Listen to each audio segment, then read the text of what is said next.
അതെ, ഞാനേ പണിക്കാരൻ ടൈമായിട്ടാ. ഞാനേ വിളിക്കാട്ടാ. ശരി ഉമ്മ, ഞാൻ അടുത്ത ആഴ്ച വിളിക്കാം, തിങ്കളാഴ്ച. രാവിലെ തന്നെ കത്തിയാണല്ലോ. ഉമ്മ ഹോസ്പിറ്റലാടാ. ചായ ഇപ്പം എങ്ങനെയുണ്ട് എന്നിട്ട്? കുഴപ്പമില്ല, അടുത്ത ആഴ്ച ഡിസ്ചാർജ് ചെയ്യാന്ന് പറഞ്ഞിട്ടല്ലേ. അത് ശരി. നിന്റെ ലീവിൻ്റെ കാര്യം എന്തായി?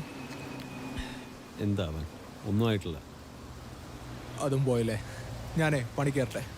എന്നാ ഓക്കെ, ഞാൻ കുറച്ച് കഴിയുമ്പോൾ വരാം. ആ ശരിടാ.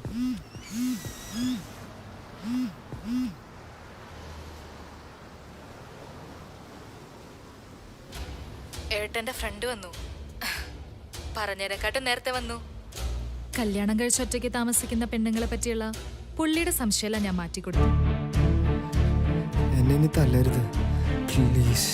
പിന്നെ ഏട്ടനോടൊരു കാര്യം, അമ്മയും പെങ്ങളെയും തിരിച്ചറിയുന്നവരെ മാത്രമേ ഇനി വീട്ടിലോട്ട് വിട്ടാൽ മതി.